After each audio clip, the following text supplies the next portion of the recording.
우리들 교회 현수막에 집으로 오라고 되어 있습니다. 영육간에 집 나간 식구들이 많기 때문에 안타까워서 붙인 표입니다. 가정아 살아나라, 가정아 기뻐하라. 그럼에도 살아냅시다. 사라져서 고마워요. 이런 표들이 계속 붙여졌습니다. 가정 중수를 핵심 가치로 놓고 있는 우리들 교회는 가정에 대해서 참 안타까운 마음을 가지고 있는 교회입니다. 가정을 지키지 못하는 것은 불신자뿐만 아니라 교회를 다녀도 그리스도 밖에 있는 사람들이 많기 때문입니다. 하나님은 오직 예수 그리스도만을 통해서 알 수 있는데 자꾸 다른 길이 있다고 생각을 합니다. 하나님께서 우리를 창조하시고 또 범죄했던 우리를 출애굽기를 이렇게 통해서 구원하시고 또 힘든 영적 전쟁을 치르고 적과 꿀이 흐르는 가나안 땅에 드디어 들어가게 하셨는데 거기에서도 우상 숭배를 하며 하나님의 명령을 어기고 또 어깁니다. 그러다 결국 바벨론 포로로 잡혀가게 되는 것이 에스겔 선지서의 내용입니다. 되었다 함이 없이 끊임없이 그 일을 반복하는 것이 우리의 모습입니다. 그럼에도 불구하고 끝까지 붙잡고 가시려는 이 부활의 주님이 빌어주신 평강의 외침이 들려서 영의 집인 예수님께로 또 육의 집인 가정으로 돌아오라는 음성이 들려지면 좋겠습니다. 어떻게 해야 돌아올 수 있을까요? 첫째로 사로잡혀야 돌아옵니다. 1절 2절입니다. 30째 해 넷째 달 초닷새에 내가 그발강가 사로잡힌 자 중에 있을 때에 하늘이 열리며 하나님의 모습이 내게 보이니 여호야긴 왕이 사로잡힌 지 5년 그 달 초닷새라. 30째 해 30년은 에스겔의 나이를 나타내는 것으로 봅니다. 제사장 역할을 해야 될 사람이 사로잡혀 있으면서 아무 일도 못했습니다. 강대국 바벨론의 그발강가는 절대 하나님이 나타나지 않을 것 같은 곳입니다. 모든 것이 너무 풍요로워서 안 나타날 것 같고 또 너무 고난이 극심해서 안 나타날 것 같은 곳입니다.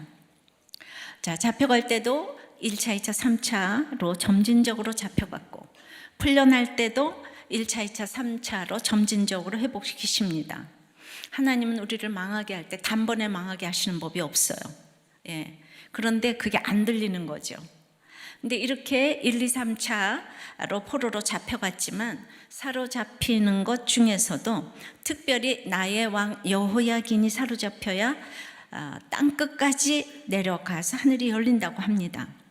근데 그 나의 왕이 사로잡히고도 1년, 2년 가지고는 안 되고 5년은 되어야 한답니다. 인생이 이렇게 질깁니다.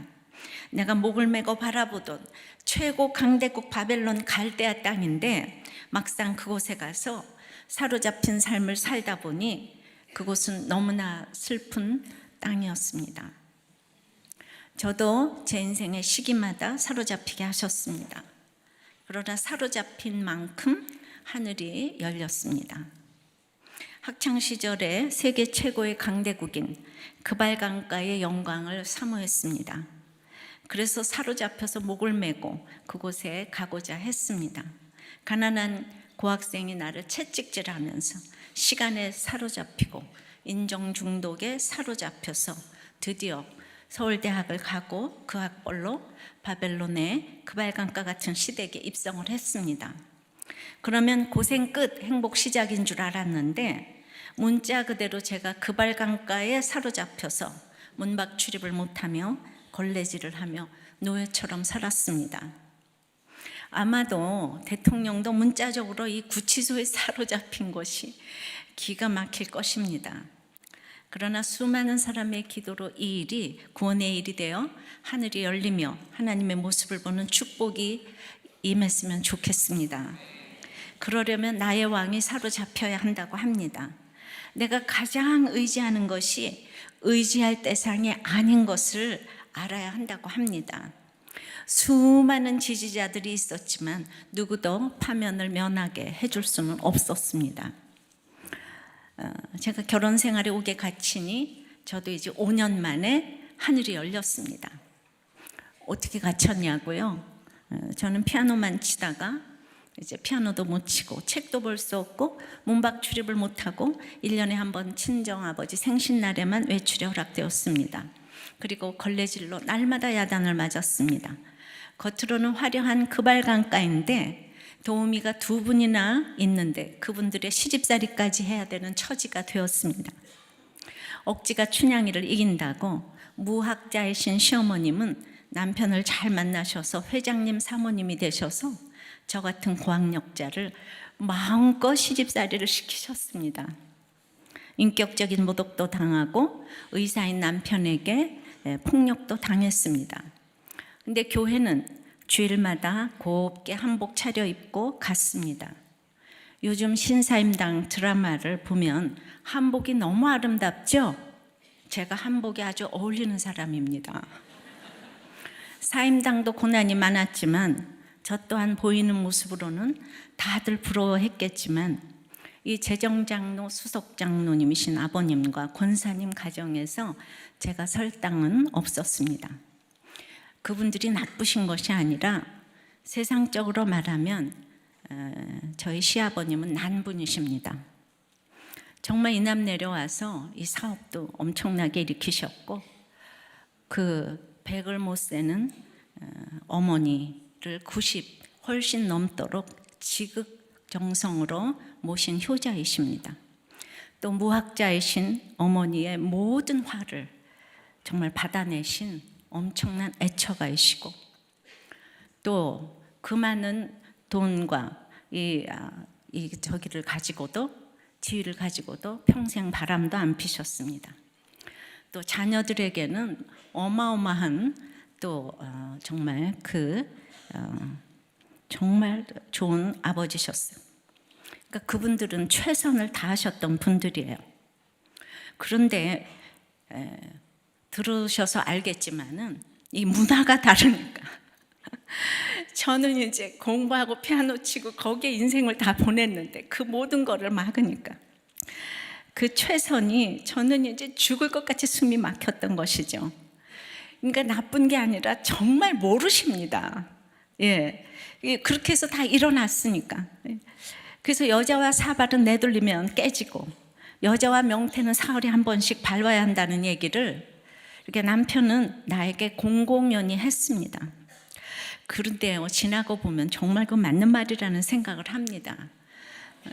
근데 제가 그때 저 이제 학교에 나오라고 이런 저기도 있었는데 오퍼도 있었는데 그렇게 학교에 나가고 강의를 했다면 저는 당연히 누군가를 만났을 것 같고 그러면 100% 이혼했을 것 같습니다.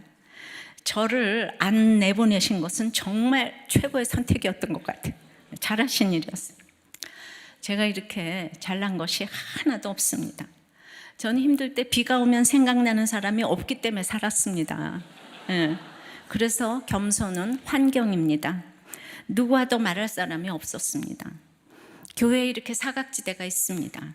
다들 부러워하는 시선 속에서 정말 일어날 힘이 없는 제가 날마다 이혼과 자살을 생각하던 날들이었습니다.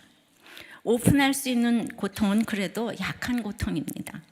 누군가에게 말도 할 수 없는 고통을 가지고 오늘 이 자리에 오신 분이 한 분이 계시다면 오늘 그분 때문에 제가 이 설교를 한다고 생각합니다. 수석 장로님 잡으러 저야말로 아무에게도 말할 수 없는 사각지대에 있었다는 생각입니다. 에스겔이 제사장 가문에 태어났어도 문자적으로도 사로잡힌 훈련을 거치지 않으면 위로부터 말씀이 임할 수가 없습니다. 저 또한 4대째 모태신앙이지만 완전히 사로잡힌 훈련이 필요했습니다. 이런 훈련이 없었다면 교양 있게 마음껏 교만하게 살면서 제가 얼마나 교만한지 모르고 살았을 인생입니다. 하나님의 은혜로 이렇게 사로잡혀서 아무것도 못하게 되니 하늘이 열리고 하나님의 모습을 보이셨습니다. 5년 만에 하늘이 열리니까 똑같은 시공간인데 더 이상 그 결혼이 오게 되지 못했습니다. 마찬가지로 감옥에 있어도 하늘이 열리면 더 이상 옥이 아닙니다. 이렇게 이제 살았는데 13년 만에 제 남편이 천국을 갔어요. 저는 또 다른 시기에 그 30대의 청산 과부의 몸으로 또 사로잡혔습니다. 그러나 하늘이 열렸기에 에스겔 말씀으로 살아나서 세계 방방곡곡에 에스겔 간증을 하고 다녔는데 남편이 간 후 7, 8년 후에 다시 성경 묵상 에스겔이 돌아왔어요. 예. 그랬을 때 셋째 형부가 천국에 갔어요. 다시 7, 8년이 지나고 에스겔 세 번째 말씀을 묵상하게 되었을 때 친정아버님이 돌아가셨으니까 힘들 때마다 에스겔 말씀이 저에게는 특별한 능력이 되었습니다. 이번에 항암을 할 때는 이 둘째 언니인 선교사님의 남편인 형부가 이제 3년 반 동안 병원에 계시다가 또 돌아가셨습니다. 정말 이것도 저에게는 사로잡힘이었습니다. 참으로 어렸을 때부터 지금까지 인생을 생각하면 천국에 가야 이 수고들을 그치라 할 때가 올 것 같습니다. 어쨌든 저는 죽음을 참 많이 경험케 하십니다. 그 외에도 친정 부모님이 다 돌아가셨고 시부모님이 다 모두 돌아가셨습니다. 제가 막내이니까 나이들이 다 많긴 하시지만 이 가운데 민수기의 슬로보아스의 딸들처럼 거기도 이제 아들이 없죠, 그죠? 근데 우리 딸들은 다 죽어가는데 아무도 안 죽고 성경에서도 가장 불쌍히 여기는 과부가 되었습니다. 저도 과부같이 안 생겼지만은 세상적으로 말하면 이게 얼굴을 들 수가 없는 일이죠. 저 빼고 우리 딸들은 참 이타적인 것 같고 성실하고 공부도 잘하고 남편도 너무 잘 섬기고 순종하고 얌전해 보이는 것 같은데 하나님은 우리 딸들을 너무 혹독하게 다루십니다. 아버지가 너무 마음이 좋다 보니까 그 남자에 대해서 하나도 의심이 없이 정말 암호하거나 결혼을 한 것 같아요. 한결같이 힘들고 상처 많은 남편들을 만났습니다. 제가 힘든 성도님들을 괜히 채우라는 것이 아닙니다. 그러므로 우리 딸들은 도저히 교만할 수가 없습니다. 4대째 축복이라면 그래도 그런 남편과 살아낸 것입니다. 당한 것이 많고 그렇게 힘들었기에 드러나지 않아도 그렇죠. 지금 저희 언니가 한 분이 여기 나오시지만 별로 정말 드러나지 않죠. 그래도 그 힘으로 우리 딸들이 빈민 선교로 기독교 유아교육계에서 저는 이렇게 또 목회로 쓰임받는 것을 보면 이 짧은 인생에서 사명을 엄청나게 찾았다는 생각이 들고 사명대로 살게 하시니 어머니는 실패한 것 같지 않으십니다. 그럼에도 어떤 성도의 어머니는 이 세상에서 자기는 과부를 가장 무시하는데 우리들 교회 목사가 과부여서 절대로 안 온다고 그렇게 얘기를 하신다는 얘기를 목장 보고서에서 읽었어요. 87년도 에스겔 말씀을 처음 묵상할 때는 아무것도 모르고 에스겔과 같은 삶을 살게 해달라고 기도했는데 참 겁도 없이 그런 기도를 했다는 생각이 듭니다. 하나님께서 에스겔에게 이스라엘 백성에게 가라고 하시면서 이 백성이 패역하다고 아무도 네 말을 안 들을 거다. 그래도 듣든지 아니 듣든지 고하라 그러셨어요. 근데 그때만 해도 제가 남편에게 사로잡혀서 제대로 복음을 전해보지 않았기 때문에 이 백성이 얼마나 패역한지를 몰랐습니다. 복음을 전해보지 않으면 이 세상 사람들이 다 착하고 아름답게 보입니다. 하지만 30년이 넘게 복음을 전해오면서 얻은 저의 결론은 복음을 전하는 일에 모두가 박수 쳐주는 것이 결코 아니라는 것을 경험하면서 에스겔 선지자의 마음을 이해하게 되었습니다.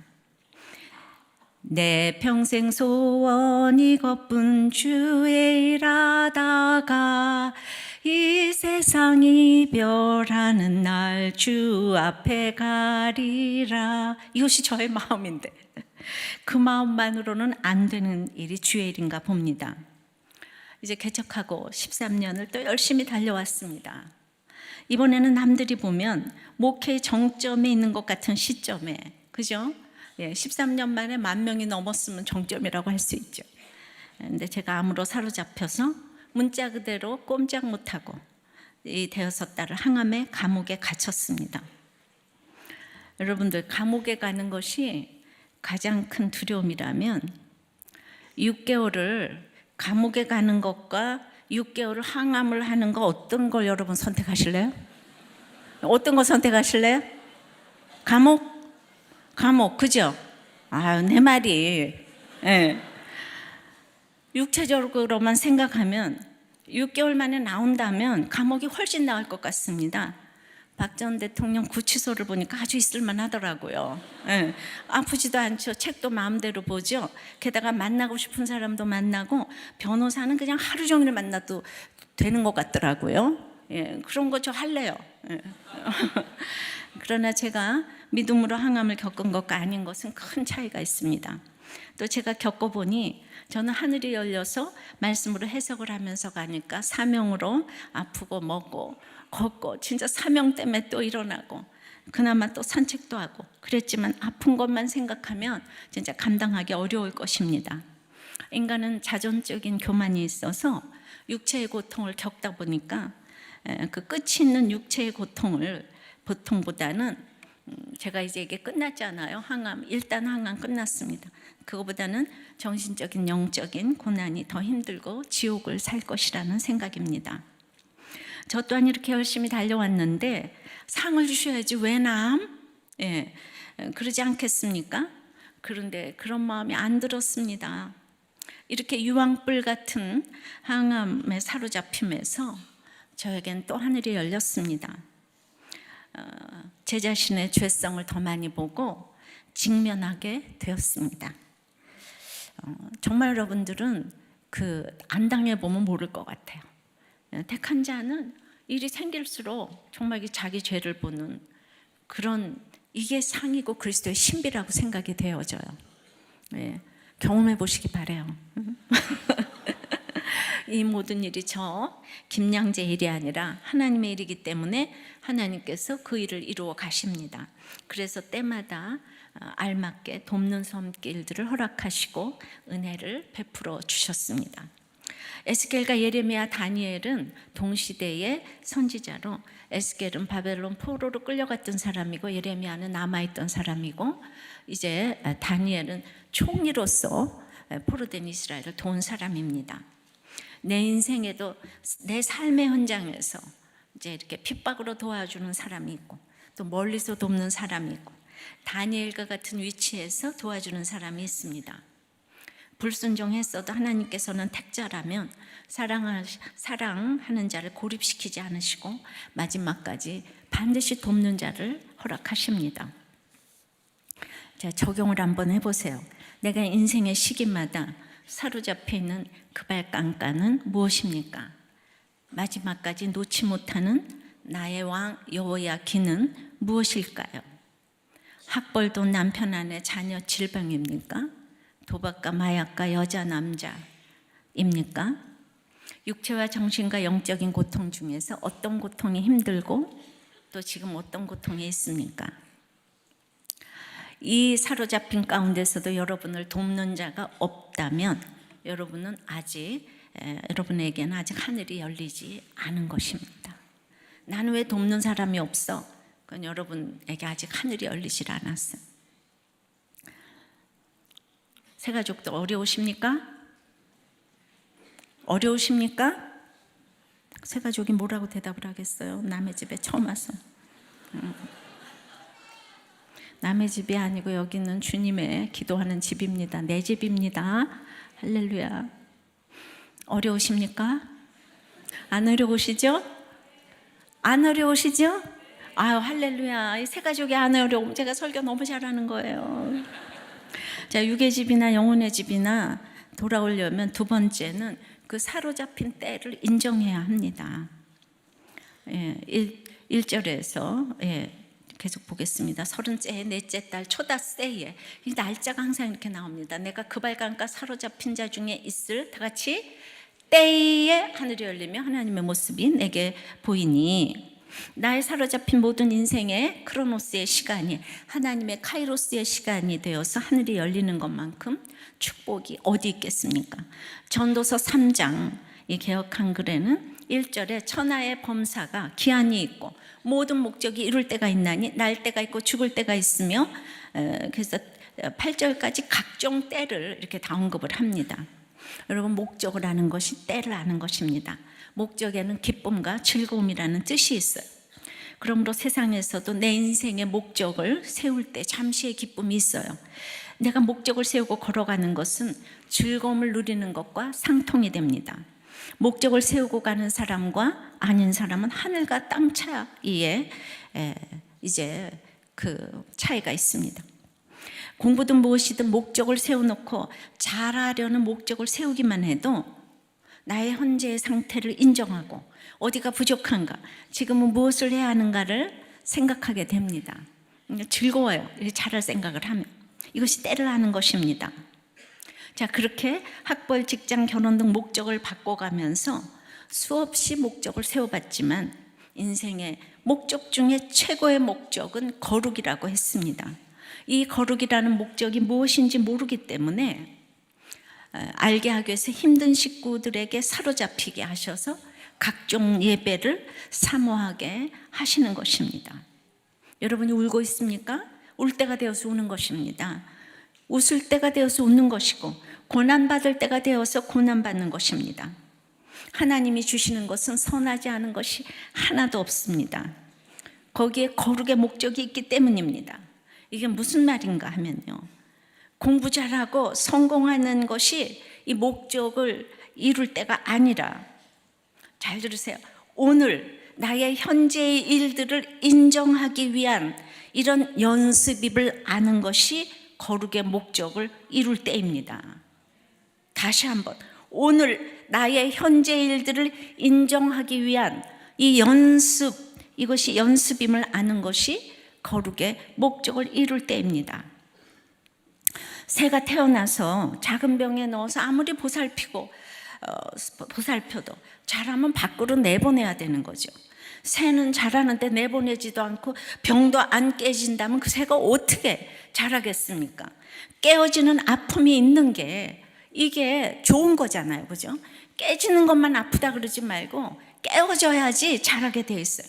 그러니까 천하범사라고 하셨으니까 어떤 상황도 인정해야 된다는 거예요. 그러니까 오늘 일어난 일이 내가 하나님 백성이라면 내 삶의 결론이라고 인정하는 것이 얼마나 살 길인지 모릅니다. 남편이 자녀가 속을 썩입니까? 아내가 속을 썩입니까? 내가 거룩의 목적이 되지 않고, 그래 당연히 예배가 우선순위가 되지 않으니까 내 식구들, 내 자녀, 남편, 아내가 수고를 하는 것입니다. 그러므로 바람 피는 것 자체가 나쁜 게 아니고 내가 예배가 우선되지 않고 목적을 거룩에 두지 아니하고 행복에 두고 있기 때문에 그런 모든 이런 일이 일어난 것은 내 삶의 결론인 것입니다. 그런데 이번에 국정농단 사태를 보니까 아무도 인정하는 사람이 없어요. 내 잘못이라고. 근데 우리들 교회 성도님들이 날마다 내 탓이라고 내 죄라고 인정하는 것이 얼마나 대단한 일인지를 알았어요. 그 쉬운 일을 안 해서 탄핵이 되고 구속이 되는 것 같아요. 내 죄를 인정하는 것이 지도자의 최고의 자격인 것 같습니다. 지금까지 그런 대통령이 거의 없었다고 봐요. 근데 이번 대통령은 내가 직접적으로 잘못하지 않았어도 이 국민을 사랑하는 마음으로 어떤 사건이 일어나도 내 탓이요 하는 분이 되었으면 좋겠습니다. 사람은 그런데 사랑을 할 수도 만들 수도 지을 수도 없는데 그것이 인간의 힘으로 가능한지는 모르겠습니다. 우리 진보나 보수나 다 치우쳐 있다고 봅니다. 북이스라엘의 아합 왕은요, 상하궁을 짓고 정치를 너무나 잘하는 왕이지만 성경에서 하나님은 그를 가장 악하다고 했습니다. 믿는 우리는 옳고 그름이 아니라 구속사의 관점으로 봐야겠습니다. 그런데 이 세상은 이 말을 못 알아듣습니다. 여러분들의 목적이 거룩이 아닌 사람은 지금 이 말을 못 알아들어요. 그러니까 이제 온 나라가 지금 나뉘어서 그러죠, 그죠?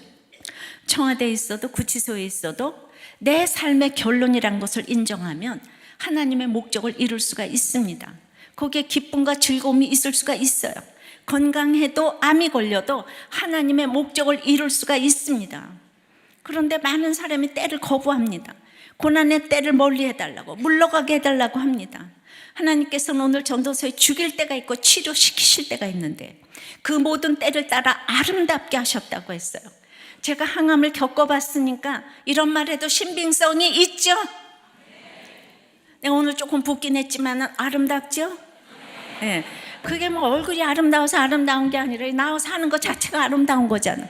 그리고 막 지금 이제 내 때를 지금 제가 간증하고 있는 거잖아. 근데 사람에게는 영혼을 사모하는 마음을 주셨다고 했어요. 그 모든 때를 아름답게 하셨는데 이것이 중요합니다. 오늘 전도서 3장에 보면은 죽음이 있다고 그랬어요.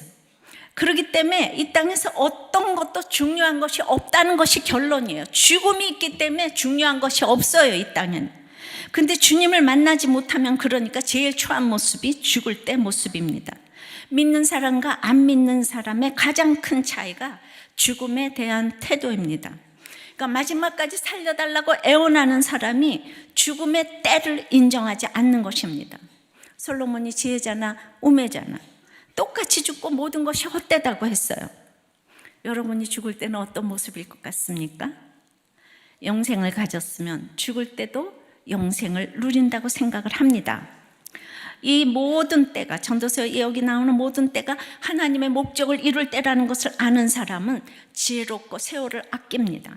시간을 아낀다는 것은 잠들지 말고 깨어있는 것입니다. 잠자는 게 무엇입니까? 내 모든 때를 인정하지 않아요. 입맛대로 선택하고 입맛대로 거부하고 상처받고 기분 나빠서 그 다음에는 합리화시켜서 쾌락으로 피하는 것이 잠자는 것입니다. 그래서 나의 모든 삶을 합리화시키면서 각종 중독으로 다 빠져갑니다. 나는 그럴 수밖에 없어. 어떤 것도 다 아름답게 받아들여야 되는데 어렵죠, 그죠? 적용이 어렵습니다. 말이 어려운 게 아니라. 영광이 임한다는 것은 말씀을 깨달으며 내 본분을 알고 내 때를 알게 되는 것입니다. 이 말씀은 진리 중에 진리입니다. 제가 사로잡혀서 폭풍을 경험하지 못했다면, 또 말씀이 임하지 않았다면 저는 때를 모르고 지금의 저는 없었을 것입니다. 남편이 떠난 후 에스겔 간증을 하면서 여기저기에서 집회 초청을 받았습니다. 평범한 주부 집사였던 제가 갑자기 유명한 목사님들과 함께 유학생 집회인 코스타 강단에 서고 그야말로 사역의 전성기라고 할 만한 때였습니다. 그러나 그때 하나님께서 제게 들려주신 음성은 엄마의 때에 순종하라는 것이었어요. 아빠를 잃고 사춘기를 겪는 아이들을 먼저 말씀으로 양육하기 위해서 에스겔 뒤에 보면은 순종해서 제가 날개를 드리웠습니다. 저도 그 시기에 집으로를 적용한 것입니다. 그럼에도 하나님께서는 여전히 집에서 그룹 모임하고 전도 열심히 하면서 살게 하셨습니다. 저에게 사역 자체가 우상이었다면 아마 큐티 모임도 그만두고 이제 전 세계 방방곡곡에 간증만 하러 다녔을 것 같아요. 그랬다면 오늘날의 큐티 선교회나 우리들 교회는 없습니다. 하지만 무엇보다도 날마다 말씀을 보고 적용하며 또 한두 사람 양육하는 것을 소중하게 여겼기 때문에 그것을 기쁘게 보시고 13년 후에 선교회와 교회로 저를 인도하셨습니다. 제가 그렇게요 간증이 있는데도 하나님은 빨리 저를 내보내시지 않고 13년 또 가두셨어요, 집에. 계속 13년 동안 결혼 생활해서 집 문 밖을 못 나갔는데 또 그 다음에는 자발적으로 적용해서 50이 될 때까지 30대 가부가 적용이 참 중요한 겁니다. 제가 뭘 잘났다고 곳곳에 제가 뭐 간증하는 게 저의 업도 아니고 그러나 끊임없이 저 만나는 사람한테는 이런 얘기를 했습니다. 물론 저와 같은 사명으로 모두를 부르는 것은 아닙니다. 그러나 그런 때에 순종이 사명이 되어서 지금의 지체들을 모두 영육간의 집으로 돌아오게 한다는 생각입니다. 적용해 보십시오. 여러분은 어느 때에 있습니까? 아내 때, 남편의 때, 자녀의 때, 며느리 때 어느 때에 있습니까? 그리고 여러분들의 그 고난의 시간이 하나님의 시간으로 바뀌었습니까? 살든지 죽든지 때를 따라 아름답게 하시는 하나님의 목적과 사랑을 느끼고 있습니까? 이제야 사람들에게 인정받기 시작하고 하는 일마다 잘 돼가는데 지금 날개를 들이우고 서야 될 부분은 무엇입니까? 바로 이것이 하나님의 영광이 임하는 것을 믿으십니까? 그러려면 집으로 돌아오기 위해서 세 번째는 말씀이 임해야 합니다. 2절 3절입니다. 여호야긴 왕이 사로잡힌 지 5년 그달 초다세라 갈대아 땅 그발 강가에서 여호와의 말씀이 부시 아들 제사장 나에스겔에게 특별히 임하고 여호와의 권능이 내 위에 있으리라. 에스겔에게 특별히 임한 말씀입니다. 특별히 임한다는 것은 말씀을 알아먹을 사람에게 임하는 것입니다. 만인 제사장 시대의 4대째 모태신앙인 저희 집안도 제사장 가문이라고 할 수 있는데, 제사장 가문의 딸로서 바벨론과 같은 시집살이에 사로잡혀 있던 제게도 특별히 말씀이 임했습니다. 30년 4월 5일에 에스겔에게 말씀이 임했는데, 제 나이 30에 또 사로잡힌 지 5년, 시집살이 5년 만에 이 말씀 그대로 성령이 함께 하시는 회개로 구원을 받았습니다. 제가 회개로, 제 힘으로 회개한 것이 아닙니다. 그런데 제가 1년, 2년 그때도 깨닫질 못하고 죽지도 않고 그래도 그리함에도 불구하고 죽지도 않고 이혼도 하지 않고 있으니, 제가 어디 부흥회를 간 것도 아닌데 주님은 저를 방문하셨습니다. 걸레질하고 있는 저를 방문하셨습니다. 양재야, 양재야, 네가 어디 있느냐. 그렇게 걸레질하고 밤잠 못 자면서, 그렇게 걸레질을 하려고 밤잠 못 자며 공부하고 피아노 치고 서울대 간 것이 아닐 텐데, 지금 제가 무엇을 하고 있는지 저도 해석이 안 되었습니다. 누가복음 16장에 바리새인들이 돈을 좋아해서 예수님의 말씀을 비웃었다고 했는데, 저 또한 바리새인처럼 얼마나 모범생입니까? 평생 교회를 다녀도 그 힘든 가운데서 지체도 없고 말씀도 하나도 안 깨달아지니 교회는 왜 다녔나 라는 생각이 들지 않겠습니까? 하늘이 열리는 것은 환상으로만 보여주신 것이 아니라 구체적으로 드디어 말씀이 들리기 시작하는 것입니다. 제가 땅끝까지 내려가서 무시를 받으니, 내가 이 세상에서 제일 착하다고 생각했던 내가 얼마나 사람을 차별하고 무시하는지를 생각하기 시작했습니다. 제일 먼저 몸빼바지 입고 변소 청소만 하던 어머니를 제가 무시해서, 이제 새벽껏 기도 갔다가 돌아오신 어머니를 학교 가다 만나면 그 몸빼바지에서 똥내가 나니까 너무너무 창피해서 피해간 것이 생각났습니다. 붓이라는 이름은 멸시받다는 뜻이고, 에스겔은 하나님께서 힘주신다는 뜻입니다. 유교 사상으로 뿌리 깊은 집안에 시집을 와서 저희 어머니가 얼마나 무시를 받았는지 모릅니다. 예수에 미쳤다는 소리도 많이 들었고, 예수 믿는 것 때문에 친척들에게 무시당하는 일도 많았습니다. 예수님도 나사렛 목수의 아들이 자기들의 구세주라 하는 유대인들이 얼마나 창피하면 죽이려고 했겠습니까? 저는 엄마가 창피했습니다. 예수를 잘 믿는 엄마를 딸인 제가 무시하는데, 시댁에서 엄마 발바닥도 못 따라가는 저를 무시하는 것은 당연하다는 생각이 들었습니다. 제가 바리새인과 다를 것이 하나도 없는 것입니다. 교회에서 성가대를 하며 10년을 반주로 섬겼지만, 저는 사명으로 피아노 치고 공부하고 결혼한 것이 아니라 야망으로 피아노 치고 공부하고 결혼했다는 것입니다. 더 쉽게 말하면 돈이 좋아서 했다는 거예요. 그러니 내가 시집살이 하는 것은 당연하고, 내가 평생 교회 다녔는데 이렇게 지금 내가 뭐 하고 있는 건가, 내 삶의 결론이라는 것이 깨달아졌습니다. 문자적으로 내 나이 30살에 5년 시집살, 이렇게 꽤 맞추기도 힘들 텐데 하나님께서는 저에게 말씀 사역을 시키려고 저에게 에스겔 말씀 임하게 하셨습니다. 하나님의 말씀이 특별히 임해서 말씀이 들리고 깨달아지면 여호와의 권능이 반드시 임합니다. 이 시대의 여자로서 목회를 하는데 권능이 임하지 않으면 제가 어떻게 주회를 해나가겠습니까? 그 길이 너무 힘든 길이기 때문에 권능의 말씀을 주십니다. 권능이 임한다는 것은, 잘 들으세요, 성경 전체를 통해서 내 현재의 이유를 깨닫는 것입니다. 여러분들은 자꾸 돈 벌고 권세 갖고 아들 잘 되고 뭐 이런 것이 권능인 줄 알아요. 내가 왜 이렇게 살고 있는가를 전혀 못 깨닫기 때문에 우리가 두려움과 불안 속에서 살게 됩니다. 두려움이 없어지는 것이 권능이 임하는 것입니다. 유교가 14대째 내려온 집안에 저희 어머니 한 사람이 들어옴으로써 이 집안이 하나님을 믿게 되었습니다. 한 집안에 예수가 전해지기가 이렇게 힘이 듭니다. 비록 그런데 어머니가 아버지께 시집 온 지 몇 년 만에 작은 집이 믿게 되었을까요? 65년 만에 처음으로 작은 집 형제, 저희하고 같은 또래, 그렇게 이게 유교가 14대 내려온 게 그렇게 무서운 거예요. 여러분들도 오늘 다 65년 만에 오셨습니까? 예, 정말 그 전하기가 어려운 거예요. 모든 거를 갖춘 집은 더 힘든 거예요. 비록 육적으로는 멸시받았을지 몰라도 이 집안을 깨우기 위해서 우리 어머니는 무시받으셨어요. 부시의 아들, 예. 새벽마다 몸빼차림으로 교회 변소 청소하면서 드리는 어머니의 기도에 하나님께서 힘을 실어주셨습니다. 내 부모가 육적으로 영적으로 멸시받는 사람이고 천대받는 가정에서 태어났다고 해도 내게 하나님의 말씀이 들리면 하나님께서 힘주시는 에스겔이 될 줄을 믿습니다.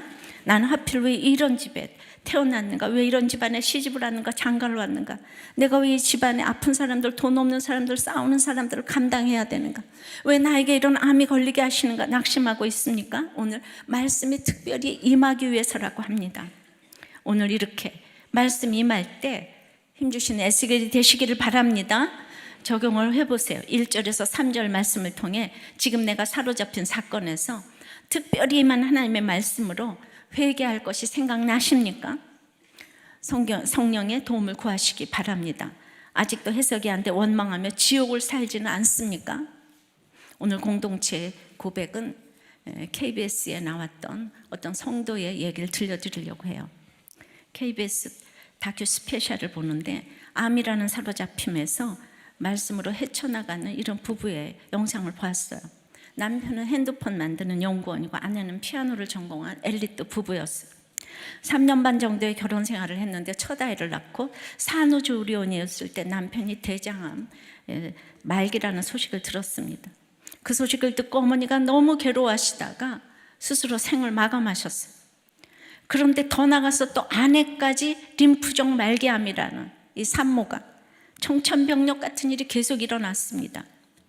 그런데 글쎄 그 KBS에서 그 부부가 큐티를 하는 모습이 나왔는데 언뜻 지나가는데 그 교재가 큐티인이 아니겠어요? 큐티인은 뭐죠? 우리들 교회의 큐티 집, 큐티의 말씀. 로마서 말씀을 가지고 내가 오늘밖에 없다면 사랑하고 축복하는 시간으로 채우고 싶은 것이 나의 투병기라고. 정말 그래서 그 부부를 우리들 교회가 찾아갔습니다. 그래서 인터뷰를 했어요. 그런데 제일 은혜 받은 게 암이 낫게 해달라는 기도보다 자기 죄를 보게 해주는 기도가 더 은혜가 된다고. 이분이 글쎄 그렇게 얘기를 하는 거예요. 자, 우리 영상 잠깐 보시겠습니다. 이제 나이가 37인데 지금 애 태어난 지 100일도 안 돼, 한 달도 안 됐는데 무슨 대장암 말해서 어머님이 너무 우울해하시고 힘드셨는데 거기 들어갔는데 어머님이 생을 마감 이미 하셨대요. 이게 암일 수도 있습니다 이렇게 얘기를 하는데 처음에 안 믿었죠. 저는 암일 리가 없어요. 아무리 그래서 그렇지 저까지 암일 수가 있겠습니까? 그래서 모든 사람이 죄를 범하였음에 내가 아프고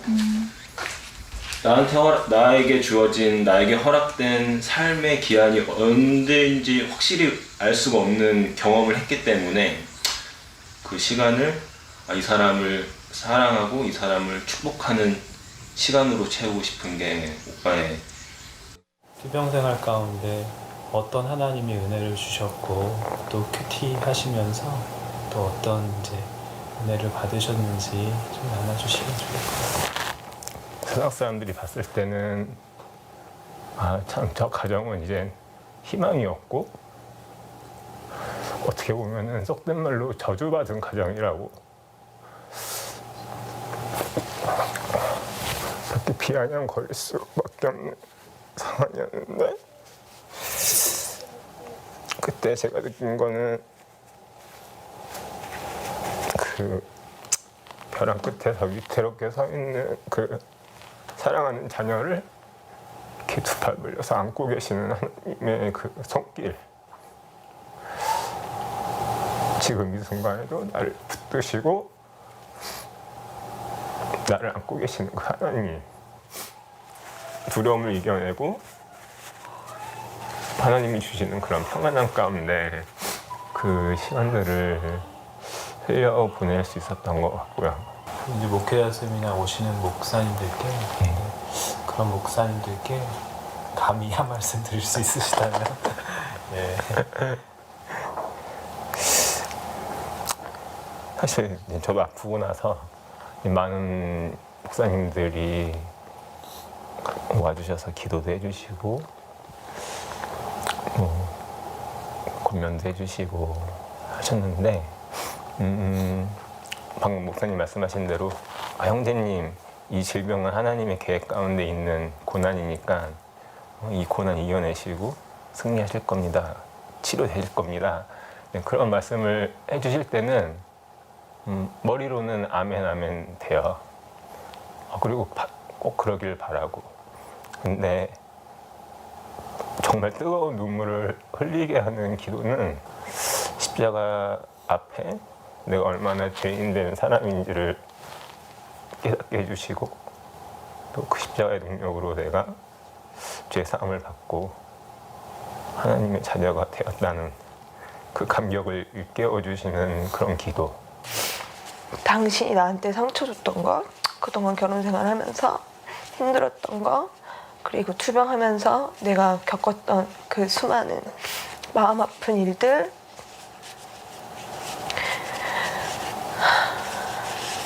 그런 게 해결이 안 돼서 마음속으로 너무 괴로웠는데 큐티를 하면서 너무나 많은 그 간증이 나와 있잖아요. 그래서 그분들의 나눔과 그 말씀을 자기 삶에 적용하는 걸 보면서 처음에는 이렇게 약간 망치로 머리를 두들겨 맞는 그런 기분이 들어가지고 그게 제 삶으로 어느 순간 딱 녹아들면서 제가 보이기 시작하더라고요. 그래서 이게 우리 가정에 올 수밖에 없는 사건이었고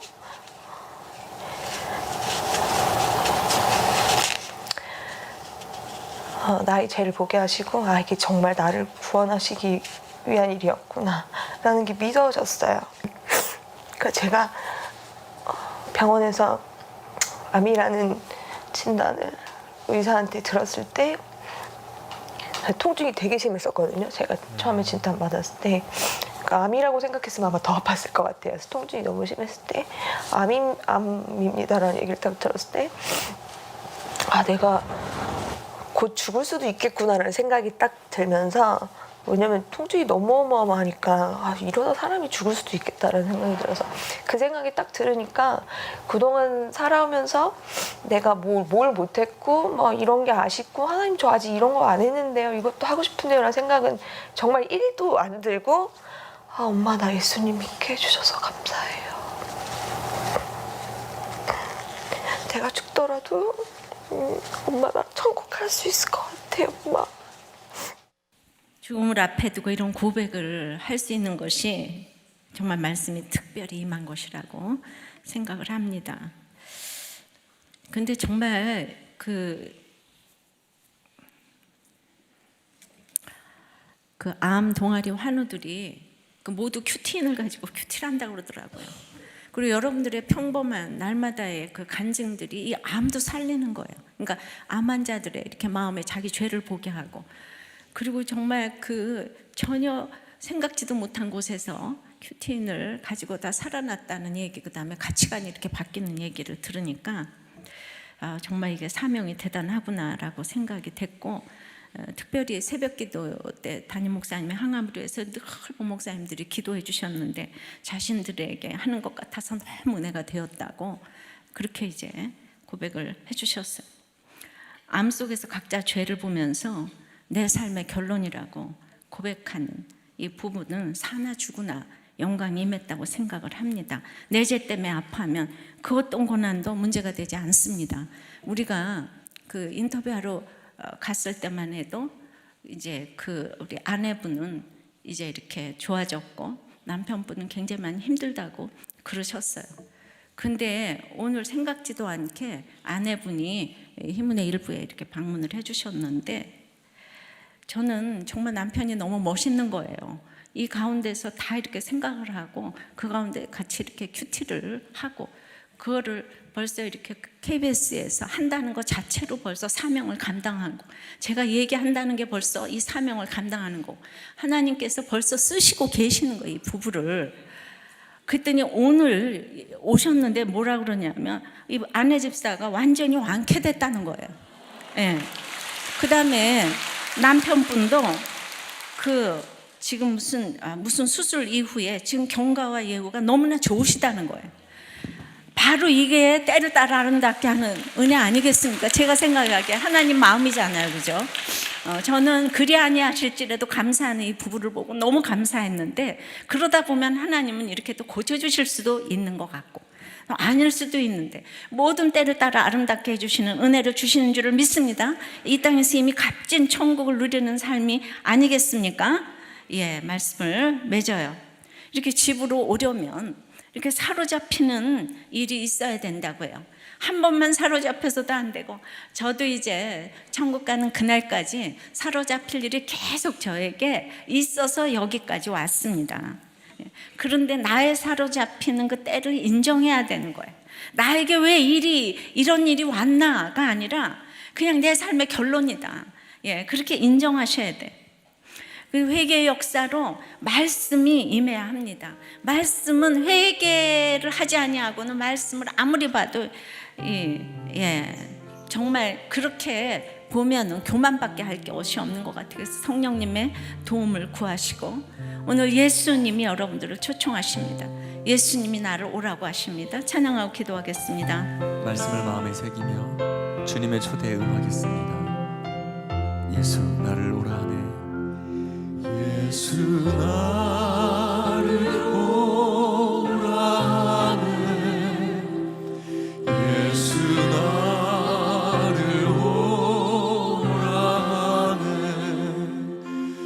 어디든지 주를 따라 주와 같이 다시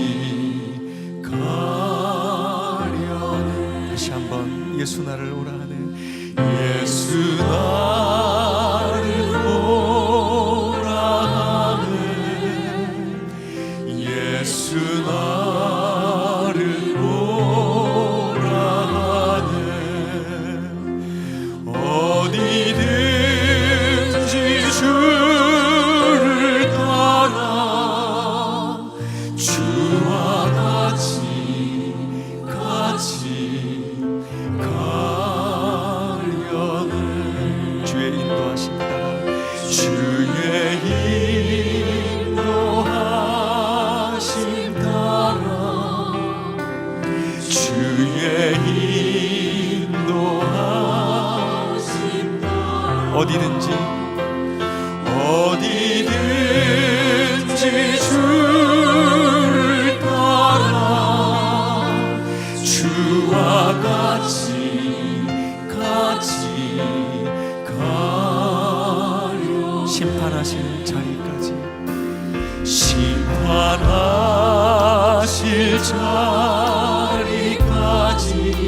주와 함께 가려 하네. 심판하실 자리까지 주와 함께 가려네. 주의 인도하심 주님 손을 꼭 붙잡고 가겠습니다. 주의 인도하심 따라 어디든지 주를 따라 주와 같이 가려네. 더욱 간절히 목소리 높여 주가 크신 은혜 내려 우리를 돌아보십니다. 나를 항상 크신 영광을 보여주십니다. 크신 영광 보여